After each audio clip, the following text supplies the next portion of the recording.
Hello dear, तो आप सभी को वेलकम करता हूं यूट्यूब चैनल नर्सिंग टिप्स पे। तो दोस्तों आज हमें 10वां वीडियो कर रहे हैं, मतलब जो दोस्तों लॉन्ग क्वेश्चन का जो दोस्तों सीरीज चल रहा है। एक दो क्वेश्चन हर एक वीडियो में आता है, वो भी दोस्तों बहुत ज़्यादा इंपॉर्टेंट है, उसको करते हैं। तो दोस्तों ये 10वां वीडियो है, तो लगभग समझ सकते हैं कि हम अभी तक दोस्तों 25 के आसपास क्वेश्चन कर चुके हैं, जो कि सभी सब्जेक्ट से मिलाकर है। तो जो लोग ये 25 क्वेश्चन अभी तक देख लिए होंगे, लगभग दोस्तों उनको लगता होगा कि बहुत सारे चीज़ हम पढ़ लिए। जो नहीं पढ़े होंगे उनको तो दोस्तों बात ही छोड़ दीजिए, वो तो दोस्तों घूमते भी रहेंगे, उनको क्या दिक्कत है।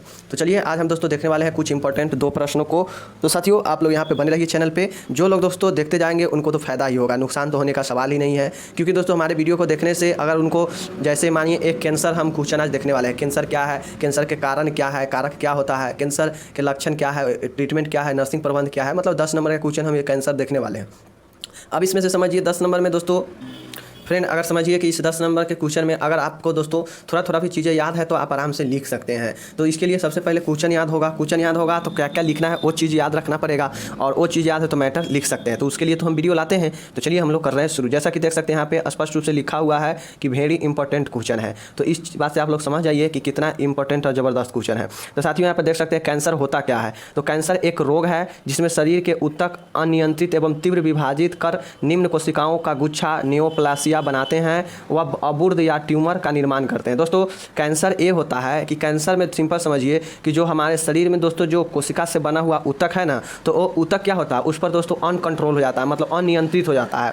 और जो दोस्तों उसको सिंपल नॉर्मल रहना चाहिए उस ऊतक को, हमारे शरीर का, वो दोस्तों ऊतक जो है इतिवृत्ति हो जाता है, मतलब अनियंत्रित हो जाता है। और वो विभाजन जो उसका करना होता है ना, वो नॉर्मल से करके वो तेज करता है। तो दोस्तों यही तीव्र करने से उसमें क्या होता है, एक नया दोस्तों कोशिका का गुच्छा बन जाता है। मतलब जो ऊतक है दोस्तों वो हमारे शरीर को निर्माण करता है, जानते हैं। तो वो ऊतक क्या होता है, अनियंत्रित रूप से और तेजी गति से टूटने लगता है, और टूट कर मतलब विभाजन होकर एक नए कोशिका का गुच्छा बना देता है। मतलब वो क्या करता है, जैसे गुच्छा का मतलब समझते हैं ना कि बहुत सारे को एक लंग बन जाना। और दोस्तों वो बहुत सारे एक लंग कोशिका जब गुच्छा के रूप में हो जाता है, नियोप्लेसिया जिसको बोलते हैं, तो ये होता क्या है कि अबूर्द या ट्यूमर का निर्माण करता है। दोस्तों गुच्छा बनाने के बाद जानते हैं कोई चीज़ एक लंग दोस्तों सिमट जाता है, तो वही कहता है कि गुच्छा बनाने के बाद कोशिका जो है ट्यूमर या अबूर्द का निर्माण कर देता है, और वो रूप ले लेता है, जिसको दोस्तों बोलते हैं हम लोग क्या चीज़, कैंसर। तो आप लोग नॉर्मली क्या समझ गए कि कैंसर एक रोग है जिसमें शरीर के जो ऊतक है अनियंत्रित और तीव्र गति से क्या होता है, विभाजन होने के कारण एक जो दोस्तों है नए कोशिकाओं का गुच्छा का निर्माण करता है, और बाद में वो क्या होता है, अबूर्द या ट्यूमर का रूप ले लेता है या निर्माण करता है। तो यही होता है कैंसर। अथवा इसका दूसरा और क्या है देखते हैं। कैंसर एक रोग है जिसमें शरीर में किसी अंग को कोशिकाओं को नियंत्रित एवं तेज विभाजन होते हैं एवं इस अंग के कार्य को अनियंत्रित हो जाते हैं। यह अनियंत्रित वृद्धि एवं अन्य तक प्रसारित हो जाती है, जिससे मृत्यु हो जाती है। दोस्तों ये उसी का है, इसको थोड़ा अलग तरीका में इसको डिफाइन किया है। कहता है कि एक कोशिका रोग है, एक कैंसर रोग है, बिल्कुल सही है, जिसमें शरीर के किसी अंग का जो दोस्तों आपका कोशिका है ना, वह क्या होगा, अनियंत्रित रूप से और दोस्तों तेजी से विभाजन होने के कारण इस शरीर के कोई भी अंग जो है वो दोस्तों क्या होता है, कार्य करना क्या होता है, अनियंत्रित हो जाता है।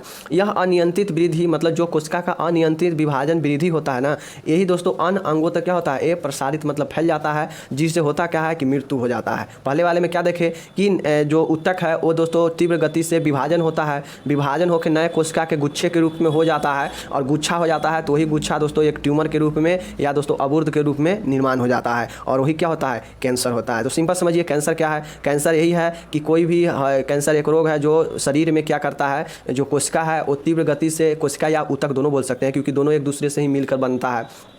तो कोशिका या ऊतक जो है वो तीव्र गति से क्या होता है, शरीर के किसी अंग में विभाजन होने लगता है, और उसका क्या होता है, वो टूटने लगता है और नए कोशिकाओं के एक गुच्छा बना लेता है ऊपर ए वाले के अनुसार। और ए वाले के अनुसार कि वह शरीर में जब ये अनियंत्रित कार्य करने लगता है, अनियंत्रित हो जाता है, तो शरीर में वह अचानक से वृद्धि करने लगता है, और जिससे होता क्या है कि दूसरे अंगों तक उसका प्रसार चल जाता है, जिससे मृत्यु भी हो जाता है। तो नॉर्मली आप दोनों से मिलाकर लिख देंगे तो चलेगा। अब चलिए नेक्स्ट पर देखते हैं। देखिए दोस्तों यही है, जैसे देखिए ये नॉर्मल सेल है, यहाँ पे सब क्या है, ये सब नॉर्मल सेल है। लेकिन जो दोस्तों देखिएगा टूटने के कारण देखिए एक गुच्छा है, थोड़ा बड़े बड़े आकार में बन गया है, गुच्छा एक लंग बना लिया है। ये नॉर्मल देखिए ये सब क्या है, अपने अपने शेप से एक दूसरे जुड़ा हुआ है, लेकिन एक गुच्छा टाइप से एक नॉर्मल से अलग बन गया है। और इसमें इसका कलर देखिए यहाँ पे, और इसका सब दोनों का कलर देखिए अंतर है, मतलब सीधा तौर पर दिख रहा है कि ये इफेक्टेड सेल है। तो यही क्या होता है, गुच्छा के रूप में एक जगह पे वो गुच्छा बना लेता है, और वही क्या होता है, कैंसर कोशिका हो जाता है। तो ये चीज़ें होता है। अब चलिए हम लोग यहाँ यहाँ पे देखते हैं दोस्तों कैंसर के कारण क्या कारक हो सकता है होने का कारण। तो कैंसर के कुछ प्रमुख कारण हैं। पहला है धूम्रपान। दोस्तों अत्यधिक धूम्रपान करने से भी कैंसर होगा। दूसरा है शराब का सेवन होगा। तीसरा है विशेष दवाओं का सेवन होगा। उसके बाद है पराबैंगनी किरणें से संपर्क होगा। देखिए दोस्तों हमारे शरीर में जो भी दोस्तों जैसे लंग्स हो गया, जैसे श्वास नली हो गया, जैसे पेट का विकार हो गया, तो ये सब में आप नॉर्मली लिख सकते हैं कि धूम्रपान करने से मतलब जो अंदर में इफेक्टेड हो है ना दोस्तों, जो अंदर में हमारे शरीर में कोई भी अंग इफेक्टेड है तो उसमें आप आराम से लिख सकते हैं कि धूम्रपान कारण हो सकता है, शराब का अधिक सेवन हो सकता है, विशेष दवाओं का सेवन हो सकता है। तो दोस्तों इस समय आप ये नॉर्मल 3 टाइप लिख सकते हैं। अगर आपसे अंदर वाला कोई चीज़ का प्रॉब्लम का अगर क्वेश्चन में है तो आप अंदर के प्रॉब्लम के लिए आप ये तीनों आराम से लिख सकते हैं। ये हो गया। उसके बाद है पराबैंगनी किरणों से संपर्क। दोस्तों अगर मान गए कोई भी अल्ट्रावायलेट रे है उसके संपर्क में आते हैं तो क्या होता है, कैंसर का कारण होता है। वहाँ त्वचा पे पड़ने वाला वो किरण क्या करता है, वहाँ के कोशिकाओं को नष्ट कर देता है, तो वही कैंसर होता है। तो पराबैंगनी किरणें हो गया। उसके बाद है खदान उत्पादन में कीटनाशक एवं रसायनों का अत्यधिक उपयोग, जैसे DDT। जैसे दोस्तों खदान मतलब जो खाने वाला सामान है उसके उत्पादन में अत्यधिक मात्रा में कीटनाशक और रसायनों का उपयोग भी दोस्तों एक कारण होता है कि कैंसर होता है। यही कारण है कि दोस्तों पहले की अपेक्षा अब कैंसर ज़्यादा हो रहा है लोगों में, क्योंकि अब दोस्तों जो ज़्यादातर चीज़ें खाने वाला है वो दोस्तों खाद्य पदार्थों से ही, खाद्य देकर ही बनाया जाता है, रासायनिक कीटनाशक दवाओं देकर ही तैयार किया जाता है। तो ये हो गया।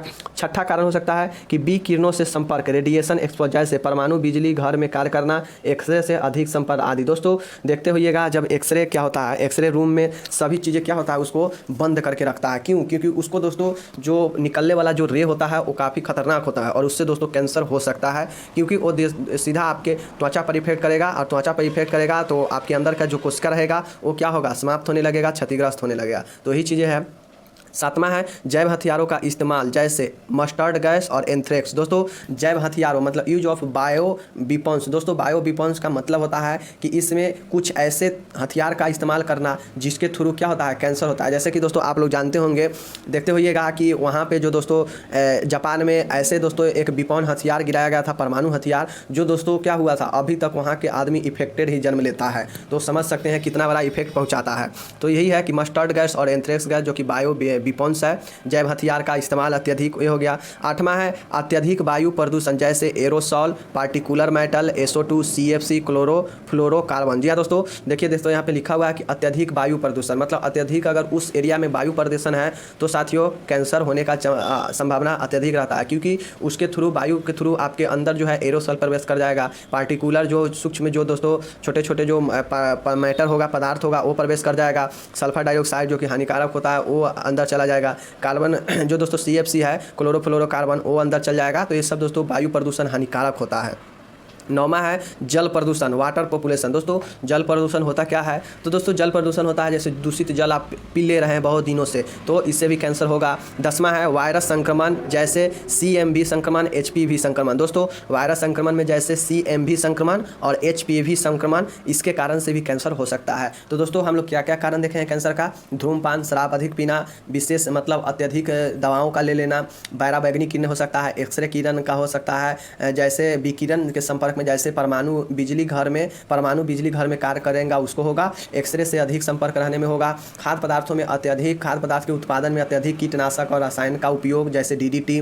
उसके बाद अत्यधिक वायु प्रदूषण, जैव हथियारों का इस्तेमाल हो सकता है, जल प्रदूषण हो सकता है, वायरस संक्रमण जैसे HMV, HPV और CMV संक्रमण। तो ये सब दोस्तों है, इसको याद रखिएगा, वायु प्रदूषण, वायरस संक्रमण कैंसर में, CMV और HPV। तो ये दोस्तों हो गया कारण हो गया।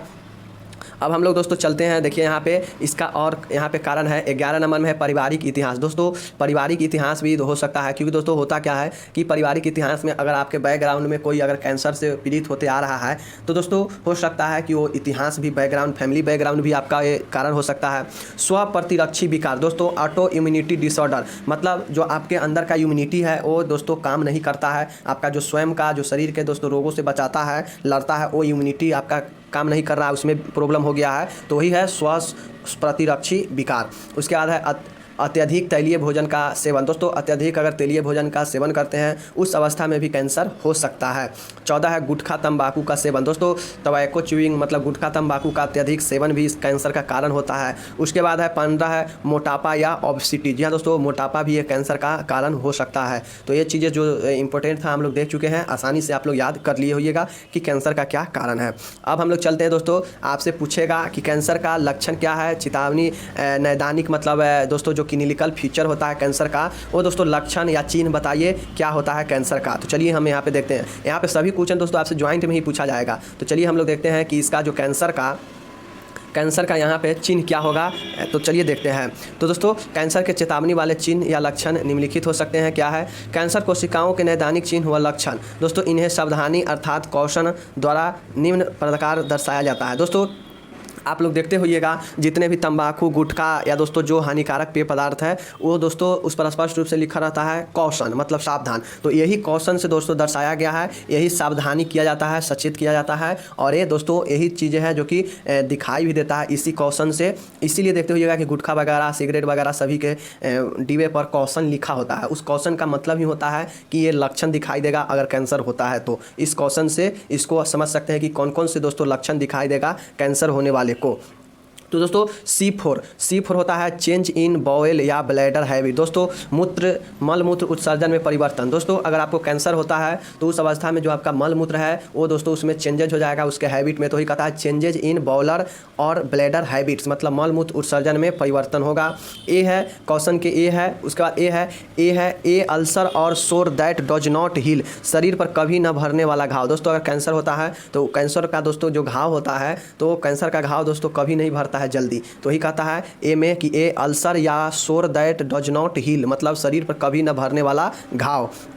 यू है कि अनयूजुअल ब्लीडिंग और डिस्चार्ज मतलब असमान स्राव या रक्तस्राव। दोस्तों आप लोग देखते हुए का क्वेश्चन लिखा रहता है और उसके नीचे जो सिगरेट वाला होता है उस पर अजीब तरीका का चित्र दिया रहता है फेस का कटा हुआ घाव टाइप का। तो दोस्तों वही कहता है कि शरीर पर कभी न भरने वाला घाव। यू का मतलब होता है कि अनयूजुअल ब्लीडिंग या डिस्चार्ज मतलब असमान स्राव या रक्तस्राव। दोस्तों यहाँ पे है यू का मतलब होता है कि अनयूजुअल ब्लीडिंग मतलब असमान स्राव होगा और उसके बाद दोस्तों होगा कि डिस्चार्ज मतलब स्राव हो सकता है। तो ही है असमान स्राव या रक्तस्राव होगा। उसके बाद दोस्तों टी का मतलब होता है थिकनिंग और लंप इन ब्रेस्ट या दोस्तों इलिस बियर मतलब गांठ होना। दोस्तों यहाँ पे देखिए सीधा तौर पे लिखा है कि गांठ होना। देखिएगा कि बहुत सारे दोस्तों आप लोग देखते होइएगा टी का मतलब होता है कि थिकनिंग या लंप इन ब्रेस्ट और दोस्तों इल्स वियर। दोस्तों इसका मतलब ही होता है कि गांठ होना। मतलब दोस्तों आप लोग देखते होइएगा लेडीज में बहुत सारे ये केस देखा जाता है कि दोस्तों उनके जो ब्रेस्ट होता है जो उनके दोस्तों छाती होता है उसमें दोस्तों होता क्या है कि उसमें गांठ बन जाता है। और दोस्तों ये जो अब प्रॉब्लम है ये बहुत सारे दोस्तों ज़्यादातर बढ़ते जा रहा है क्योंकि उनको ब्रेस्ट इन्फेक्शन और ब्रेस्ट कैंसर दोस्तों होता है। वही कहता है कि गांठ हो जाना मतलब उनके ब्रेस्ट में छाती में गांठ हो जाएगा तो कैंसर का लक्षण हो सकता है। आई का मतलब होता है क्वेश्चन में कि इनडाइजेशन या डिफ़िकल्टी इन स्वेलिंग। दोस्तों इनडाइजेशन या डिफ़िकल्टी इन स्वेलो। तो दोस्तों ये होता है अपच या निगलने में दोस्तों क्या चीज़ प्रॉब्लम। जैसे अपच होगा मतलब इनडाइजेस्ट होगा या डिफ़िकल्ट इन स्वेलोइंग। जी हाँ दोस्तों यानी आपको निगलने में क्या होगा दर्द होगा। उसके बाद है वो होता है कि ऑब्वियस चेंज इन वाल्ट या मोल तिल एवं मस्सों की संख्या एवं स्थान में तीव्र परिवर्तन। दोस्तों जैसे आपके शरीर पर तिल और मासा है तो एक निश्चित संख्या में एक आध है कुछ है तो ठीक है, लेकिन अगर बहुत तेज़ी से आपके शरीर में ये तिल और मासा जल्दी जल्दी निकल रहा है और वो समान जो जगह है वो परिवर्तन करके तो समझिए कि आपका कैंसर है। तो ही कहता है ऑब्वियस चेंज इन वाल्ट या मोल। तो ये चीज़ हो गया। उसके बाद है एन में है कि नेक्रोसिस कफ या दोस्तों हॉर्सनेस लंबे समय से खांसी होना या आवाज़ में भारीपन। दोस्तों लंबे समय से खांसी है और धीरे धीरे आपके आवाज़ में भारीपन है तो उस स्थिति में भी दोस्तों कैंसर दोस्तों होने का संभावना या लक्षण चिन्ह दिखाई देता है। तो क्या है क्वेश्चन का मतलब क्या समझ गए कि चेंज इन बॉलो या ब्लैडर हैबिट मतलब मूत्र में दोस्तों मल मूत्र उत्सर्जन में परिवर्तन वही है चेंज इन बॉल या ब्लैडर हैबिट। ए है ए अल्सर या सोर दैट डज नॉट हील। दोस्तों इसी को इंग्लिश को ही आपको याद रखना होगा। तो यही कहता है ए का मतलब ए अल्सर और सोर दैट डज नॉट हील मतलब शरीर पर कभी न भरने वाला घाव। यू का मतलब होता है अनयूजुअल ब्लीडिंग मतलब असमान दोस्तों क्या चीज़ स्राव या दोस्तों डिस्चार्ज मतलब रक्तस्राव या स्राव।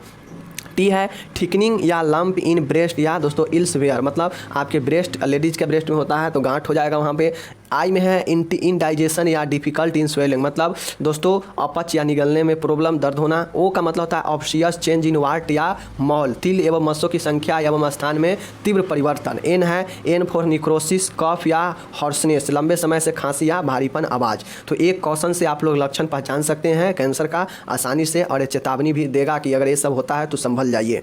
तो ये चीज़ें हो गया। अब दोस्तों इसी में आपसे क्वेश्चन पूछा हुआ है, और आपसे भी पूछेगा तो पूछेगा कि कैंसर क्या है, कैंसर का आप कारण बताइए, उसके बाद पूछेगा कि लक्षण बताइए, तो हो गया लक्षण या चिन्ह बताइए। उसके बाद आपसे सी नंबर में पूछेगा या ज्वाइंट रहेगा उसी में क्वेश्चन कि बेनाइन मेलिग्नेंट ट्यूमर अथवा कोशिका से आप क्या समझते हैं। मतलब आपसे पूछेगा कि बेनाइन एवं मेलिग्नेंट ट्यूमर अथवा कोशिका से क्या समझते हैं बताइए। तो चलिए हम लोग देखते हैं साथियों, बेनाइन या कम गंभीर ट्यूमर, ये होता है बेनाइन एवं कम गंभीर ट्यूमर का मतलब होता है बेनिंग ट्यूमर। सो दोस्तों ऐसे ट्यूमर जिसमें कोशिका विभाजन की वृद्धि दर धीमी होती है वह मेटास्टेटिस अनुपस्थित होता है, बेइंग ट्यूमर बेनाइन ट्यूमर कहते हैं। ये दोस्तों कैप्सुलेटेड होते हैं या नियमित एवं कम गंभीर होते हैं, जिनका उपचार प्रायः सफल होता है। दोस्तों आप लोग स्पष्ट रूप से देखते होइएगा कि बताता है कि आपका जो कैंसर है ये प्रथम स्टेज में है और उस स्टेज में लोग ठीक होता है। तो यही कहता है कि ऐसे ट्यूमर अगर दोस्तों ट्यूमर हो रहा है, मतलब बेनाइन या कम गंभीर वाला अगर ट्यूमर है, तो दोस्तों इस प्रकार के जो कोशिका ट्यूमर होता है इसमें कोशिका विभाजन का जो दर होता है, जो दोस्तों कैंसर वाला कोशिका विभाजन होता है, जिसको बताया है ऊपर में कि तीव्र गति से विभाजित होकर वो गांठ बना लेता है, तो यही दोस्तों जो विभाजन होता है कोशिका का, उसका दर यहाँ पे स्लो रहता है, धीमा रहता है। मतलब दोस्तों जो मेटासिस है, मतलब जो दोस्तों विभाजन होने इसका होता है, ये दोस्तों इसमें अनुपस्थित होता है, मतलब विभाजन आपका नहीं होगा। और ये जो कोशिका होता है इसी को हम लोग कहते हैं बेनाइन ट्यूमर, या दोस्तों बेनाइन ट्यूमर कहते हैं।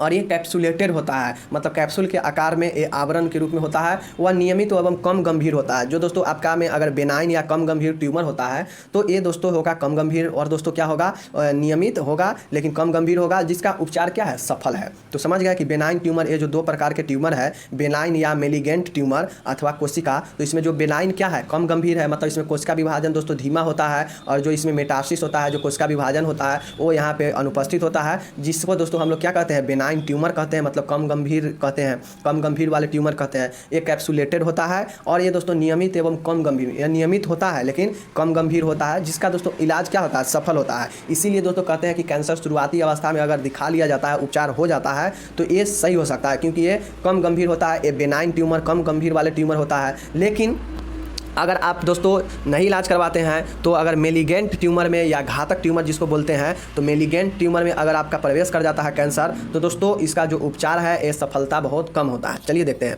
ऐसे ट्यूमर जिसमें कोशिका विभाजन की वृद्धि दर अधिक व तीव्र रहती है एवं मेटासिस उपस्थित रहता है, मेलिगेंट ट्यूमर कहलाते हैं। दोस्तों जस्ट उसका अपोजिट हो जाएगा, वो बेनाइन है यानी कम गंभीर है, तो वहाँ पे कोशिका विभाजन कम और स्लो होता है, उसमें मेटासिस अनुपस्थित क्या होता है, उसमें जो मेटासिस है वो अनुपस्थित रहता है। जबकि यहाँ पे जो मेलिगेंट ट्यूमर है, मेलिगेंट ट्यूमर उसके उल्टा है। जस्ट ऐसे ट्यूमर जिसमें कोशिका वृद्धि दर अत्यधिक एवं तीव्र गति मतलब तेज गति से होता है, वो दोस्तों उसमें मेटासिस, इसमें मेलिगेंट यानी घातक ट्यूमर में क्या होता है कि साथियों मेटासिस इसमें उपस्थित होता है, और इसीलिए हम इसको क्या कहते हैं मेलिगेंट ट्यूमर कहते हैं, ये घातक ट्यूमर कहते हैं। ये नॉन कैप्सुलेटेड होते हैं, वह अनियमित एवं अत्यधिक गंभीर होते हैं, जिनके उपचार की सफलता दर कम होता है। दोस्तों ये जो कैंसर होता है, ये जो मेलिगेंट ट्यूमर होगा, इस टाइप के जो कैंसर होगा, ये नॉन कैप्सुलेटेड होगा और ये अनियमित दोस्तों वह अत्यधिक क्या होता है गंभीर होता है, जिनके उपचार दोस्तों सफलता दर काफ़ी कम होता है। मतलब मेलिगेंट या घातक ट्यूमर में प्रवेश करते ही पेशेंट का दोस्तों मरने का जो चांस है वो 70% से 80% हो जाता है। उसको दोस्तों वहाँ पर जो रिकवरी रेट है बहुत कम होता है। इसीलिए कहता है जो कैंसर है दोस्तों उसको बेनाइन स्टेज में ही सही कर लिया जाए, मेलिगेंट स्टेज में नहीं जाने दिया जाए। मेलिगेंट मतलब घातक ट्यूमर, बेनाइन मतलब कम ट्यूमर, और ये ट्यूमर होता कब है दोस्तों कोशिका विभाजन जब तीव्र होगा तो मेलिगेंट होगा, अत्यधिक होगा तो मेलिगेंट होगा, इसमें मेटासिस उपस्थित होगा, ये नॉन कैप्सुलेटेड होगा तो ये मेलिगेंट होगा, और जस्ट इसके ऊपर है जो कि सब चीज़ इसमें स्लो होगा, मेटासिस अनुपस्थित रहेगा, कैप्सुलेटेड होगा, नियमित एवं कम गंभीर होगा, तो ये बेनाइन होगा। तो समझ गए आप लोग अच्छे से। अब चलिए हम लोग यहाँ पे देखते हैं नेक्स्ट में दोस्तों वो क्वेश्चन वहाँ पे ये जो कैंसर वाला क्वेश्चन है यहाँ पे समाप्त होता है। तो आपसे 10 नंबर पूछेगा तो आप लिख देंगे, सारा तीनों प्रकार का क्वेश्चन आपसे पूछेगा लिख देंगे। तो चलिए अब हम चलते हैं नेक्स्ट में। देखिए दोस्तों, आपसे क्वेश्चन पूछा जाएगा कि टिटनेस क्या है। दोनों दोस्तों क्वेश्चन अपने आप में काफ़ी ज़्यादा इंपॉर्टेंट है। तो आप लोग देखिए, आपसे क्वेश्चन पूछेगा साथियों कि टिटनेस होता क्या है, टिटनेस के कारण, प्रसार, उद्भावन अवधि, मतलब कब से कब ये शुरू होता है और कब से कब तक अपना लक्षण दिखाता है, उसके बारे में बताइए। इसके चिकित्सीय लक्षण, निदान, जटिलता, रोकथाम और नर्सिंग प्रबंध, मतलब इसमें हर एक चीज़ दोस्तों लिखना है। तो चलिए हम लोग टिटनेस के बारे में देख लेते हैं, टिटनेस होता क्या है। साथियों यहाँ पे देख सकते हैं, आराम से पढ़िएगा, इसको ध्यान से देखिएगा, चीज़ें को समझ में आपको आ जाएगा। साथियों यहाँ पे देख सकते हैं टिटनेस होता क्या है। यह जीवाणु जनित संक्रामक रोग है। तो सबसे पहले तो ये समझिए कि जो टिटनेस है ये क्या है, बैक्टीरियल इन्फेक्शन है, मतलब जीवाणु जनित रोग है। तो इसमें कंफ्यूज नहीं होना है कि टिटनेस जीवाणु जनित रोग है, जिसमें मुख्यतः रोगी का तंत्रिका तंत्र प्रभावित होता है। तो क्या समझ गए कि इसमें टिटनेस एक जीवाणु जनित रोग है जिसमें क्या होता है, मुख्यतः तंत्रिका तंत्र जो नर्वस सिस्टम है वो क्या होता है, इफेक्टेड होता है। तो इतना आपको याद रखना है कि टिटनेस बैक्टीरिया से फैलता है, बैक्टीरिया से फैलने वाला इन्फेक्शन है। और ये जो है ये रोगी को तंत्रिका तंत्र जो दोस्तों सोचने विचारने, मतलब माइंडली जो नर्वस सिस्टम है उसको ये प्रभावित करता है। तो ये चीज़ हो गया। रोग कारक एवं प्रसार, दोस्तों रोग उत्पन्न करने वाला या दोस्तों प्रसार, ट्रांसमिशन या पैथोजन कौन होता है।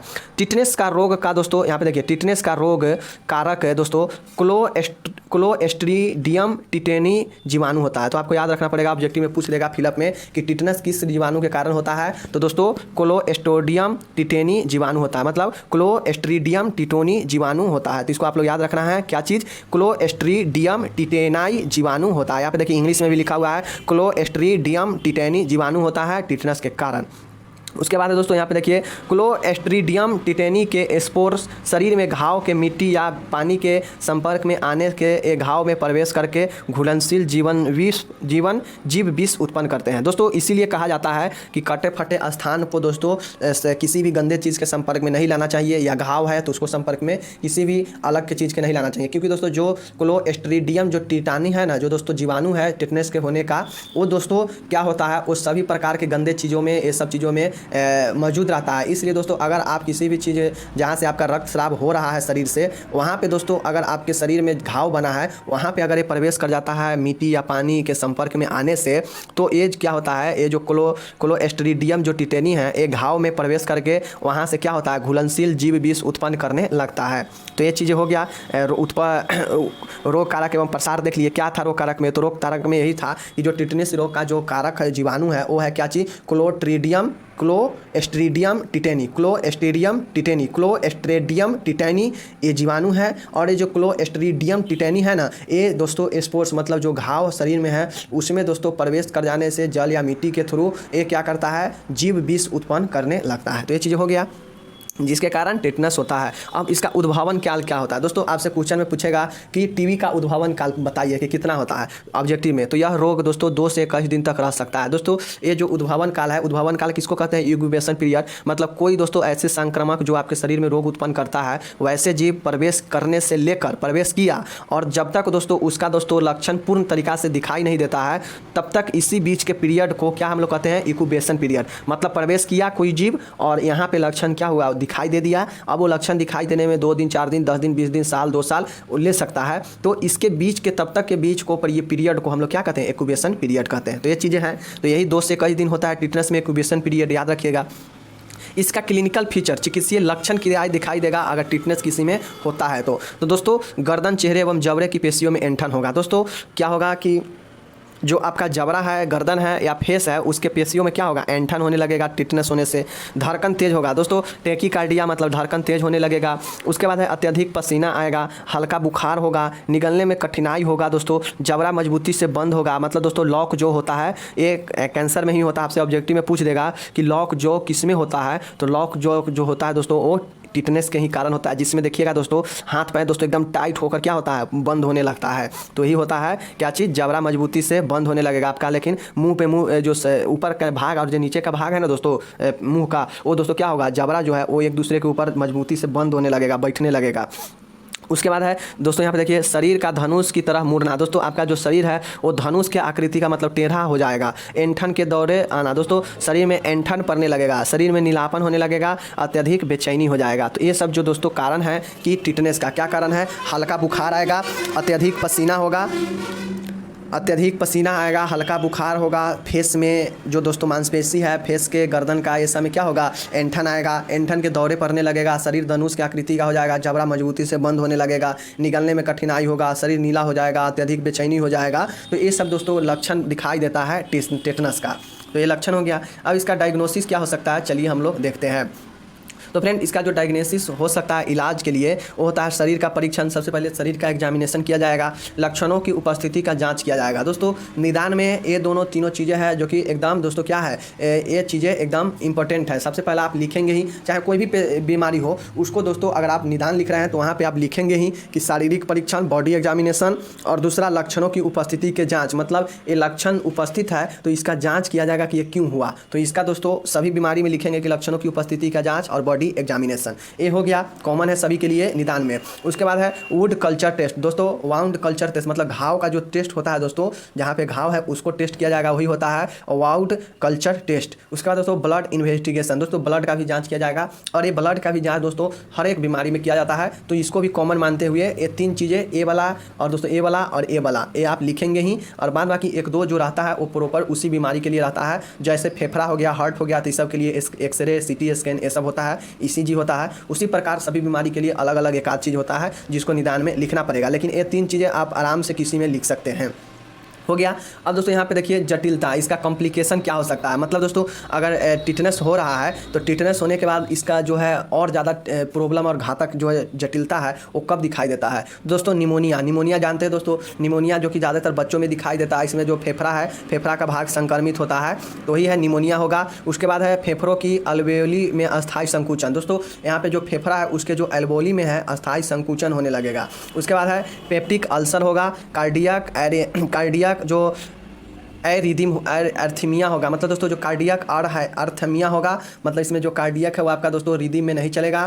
पल्मोनरी एम्बोलिज्म होगा, जहाँ दोस्तों पल्मोनरी एम्बोलिज्म होगा। उसके बाद डेथ हो सकता है। दोस्तों इसका जटिलता क्या होगा कि टिटनेस में डेथ हो जाएगा, फेफड़ों के एल्वेओली में अस्थायी संकुचन आ जाएगा, निमोनिया होगा, पेप्टिक अल्सर हो सकता है इस टिटनेस के थ्रू। उसके बाद है कार्डियक एरिथमिया होगा और पल्मोनरी एम्बोलिज्म हो सकता है। तो ये सब जटिलता है, याद रखेंगे। नॉर्मल क्या याद रखिएगा साथियों, तो नॉर्मल आप यही याद रखिएगा कि जो जटिलता है टिटनेस का वो है निमोनिया, मतलब जो याद रख सकते हैं pneumonia, death, peptic ulcer, cardiac arrhythmia, फेफड़ों का एल्वेओली में अस्थायी संकुचन, और दोस्तों पल्मोनरी एम्बोलिज्म। तो ये सब याद रखिएगा इसके जटिलता में कि टिटनेस के बाद जटिलता क्या हो सकता है। दोस्तों इसका ट्रीटमेंट, अब ट्रीटमेंट देखते हैं कि जो टिटनेस होता है तो इसका ट्रीटमेंट कैसे किया जा सकता है। तो रोगी को ATS मतलब एंटी टिटनस सीरम का इस्तेमाल, इंजेक्शन देना चाहिए। दोस्तों अगर किसी व्यक्ति में दोस्तों अगर टिटनेस हो गया है तो उसे उपचार के लिए ATS का फुल फॉर्म क्या होता है, पूछ देगा फुल फॉर्म, तो होता है एंटी टिटनस सीरम। तो ये चीज़ हो गया। दूसरा है रोगी का लक्षणिक प्रबंध किया जाता है। जैसे दोस्तों रोगी में लक्षण दिखा है टिटनेस का, तो दोस्तों उसका प्रबंध किया जाता है, जैसे एंटीपायरेटिक दवाइयाँ और IV फ्लूइड देकर। तो दोस्तों जो रोगी का लक्षण है उसका प्रबंध कैसे किया जाता है, मैनेजमेंट, तो एंटीपायरेटिक्स दवाइयाँ दिया जाएगा और IV फ्लूइड दिया जाएगा। तो ये चीज़ हो गया।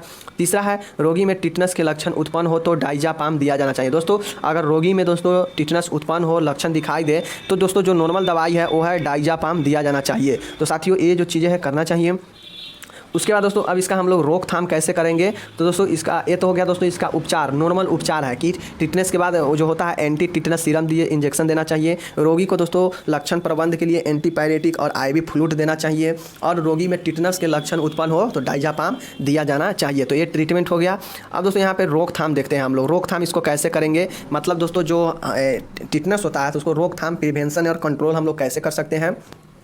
टिटनेस के बारे में लोगों को स्वास्थ्य शिक्षा देनी चाहिए। दोस्तों लोगों में टिटनेस के प्रति स्वास्थ्य जो है वो स्वास्थ्य शिक्षा देनी चाहिए।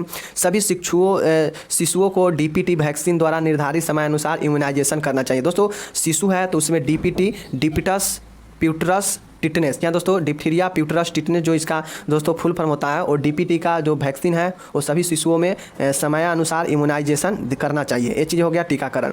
तीसरा है सभी शिशुओं को 5 वर्ष पर DPT या TTT की बूस्टर डोज देनी चाहिए। दोस्तों जो डिप्थीरिया प्यूटरस टिटनेस है दोस्तों उसमें बूस्टर डोज 5 वर्ष पर देना चाहिए। चौथा है गर्भवती स्त्रियों को टिटनेस का टीकाकरण करना चाहिए। दोस्तों आप लोग जानते हैं कि जो गर्भवती स्त्री होती है प्रेग्नेंट, उसका दोस्तों स्राव हमेशा होते रहता है, तो इस स्थिति में उसे टिटनेस होने का चांस रहता है किसी चीज़ के संपर्क में आने से। तो इसके लिए कहता है कि उसे हमेशा टिटनेस का टीकाकरण देनी चाहिए गर्भवती स्त्री को। उसके बाद है दोस्तों प्रथम टीका गर्भवती के 16 से 18 सप्ताह पर व प्रथम टीके के 1 सप्ताह बाद दूसरा टीका। दोस्तों टीका कब देना चाहिए गर्भवती स्त्री को? तो 16 से 18 सप्ताह जब प्रेग्नेंट का हो जाता है तो उस टाइम देना चाहिए टिटनेस का। और एक पहला पड़ जाएगा 16 से 18 सप्ताह के बाद, तो उसके एक प्रथम टीके के बाद 1 माह के बाद दूसरा टीका देना चाहिए। मतलब 16 से 18 सप्ताह में जब पहला टीका पड़ेगा गर्भवती के बाद, तो दोस्तों उसके बाद उसके 1 माह के बाद दूसरा टीका देना चाहिए टिटनेस का गर्भवती महिला में। तो ये चीज़ें आप लोग देख चुके हैं कि बच्चे में डीपीटी वैक्सीन द्वारा इम्यूनाइजेशन देना चाहिए। सभी शिशुओं को 5 वर्ष पर दोस्तों डीपीटी या टीटी का बूस्टर डोज देना चाहिए। गर्भवती स्त्रियों को टीकाकरण देना चाहिए 16 से 18 पर पहला और उसके 1 माह के बाद फिर से दूसरा। टिटनेस के बारे में लोगों में शिक्षा देनी चाहिए। तो ये है रोकथाम और ये है प्रिवेंशन। तो हो चुका है। अब हम लोग इसका नर्सिंग देखभाल, नर्सिंग मैनेजमेंट देखते हैं। दोस्तों इसका नर्सिंग मैनेजमेंट क्या हो सकता है? तो रोगी के जैविक चिन्हों को नियमित रूप से चेक करना। दोस्तों जो रोगी के विटल साइंस है, विटल साइंस में क्या होता है? पल्स रेट होता है, बीपी होता है, टेम्परेचर होता है, तो हार्ट बीट होता है। ये सब जो दोस्तों है ये होता है क्या चीज़? Whittle science. और यही विटल साइंस को नियमित रूप से चेक करना चाहिए नर्स को। ये चाहिए कि दूसरा है रोगी को आवश्यकता नम ऑक्सीजन प्रदान करना चाहिए। दोस्तों टिटनेस होगा तो उसको ऑक्सीजन में प्रॉब्लम होगा, या दोस्तों कम ऑक्सीजन होगा, या दोस्तों या तो कम ऑक्सीजन हो जाएगा, या दोस्तों उसको अत्यधिक सांस लेने फूलने लगेगा, तो दोस्तों तेज धड़कन हो जाएगा जिसको हम लोग टेकीकार्डिया कहते हैं। तो अगर कम ऑक्सीजन हो रहा है तो उसे नम ऑक्सीजन मतलब हल्का ऑक्सीजन देना चाहिए।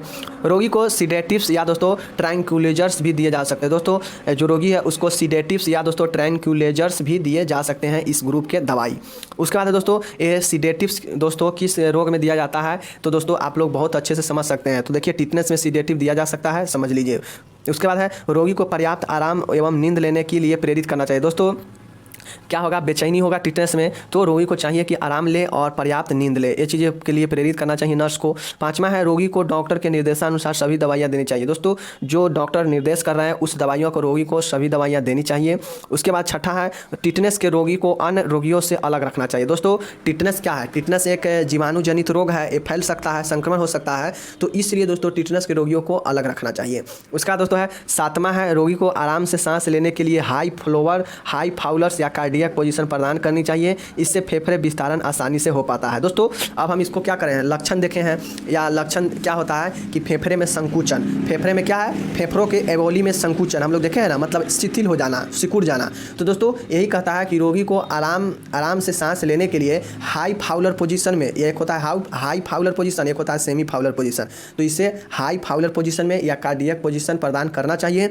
इसमें जो फेफड़ा है जो दोस्तों विस्तारण है, विस्तारण आसानी से हो पाता है ए फाउलर और कार्डियक पोजीशन से। मतलब जो फेफड़ा है वो दोस्तों संकुचन नहीं होके अपने जगह पे चला जाएगा। तो ये चीज़ें जो नर्स करेगी क्या करेगी? विटल साइंस को चेक करेगी, नियमित O2 देगी, नम ओटी देगी, सेडेटिव या ट्रैंक्विलाइजर्स भी दिए जा सकते हैं। रोगी को पर्याप्त नींद लेने के लिए दोस्तों प्रोत्साहित करेंगे। रोगी को डॉक्टर के अनुसार दवाइयाँ देंगे। सभी टिटनेस के अन्य रोगियों को से अलग रखेंगे। रोगी को सांस लेने के लिए हाई फाउलर या कार्डियक पोजीशन देंगे, जिससे होगा क्या कि फेफड़े निस्तारण में आसानी हो जाएगा। तो ये चीज़ें हम लोग यहाँ पे देख चुके हैं और यहाँ पे क्वेश्चन होता है समाप्त। 2 क्वेश्चन हम लोग बेहतरीन ढंग से देख चुके हैं। जो लोग चैनल पर नए बने हैं वो लोग को तो फायदा होगा ही, जो नहीं बने हैं उनको भी फायदा हो, कहीं से भी पढ़े कोई दिक्कत नहीं है। हम दोस्तों दे रहे हैं, बस हम अपना काम कर रहे हैं। आप लोग जो पढ़ने वाले हैं, जो सच्चे हैं, पढ़ेंगे ही। जो नहीं पढ़ने वाले हैं उनका तो बात ही हटाइए, वो तो 1 महीना में बोलते हैं कि हम तैयारी कर लेंगे। और वही 1 महीना वाले दोस्तों उनका नंबर कितना आता है? 60% आता है, 62% आता है, तो कहेंगे कि मेरा नंबर 60% आया, कॉलेज नहीं दिया। तो दोस्तों यही सब चीज़ें हैं, भगवान भरोसे बैठते हैं। तो चलिए कोई बात नहीं, मिलता है अगले वीडियो में। तब तक जय हिंद, नमस्कार, धन्यवाद। आप लोग ये दोनों क्वेश्चन इंपॉर्टेंट है, देख लीजिए। इस बार के लिए बहुत ज़्यादा इंपॉर्टेंट बनता है,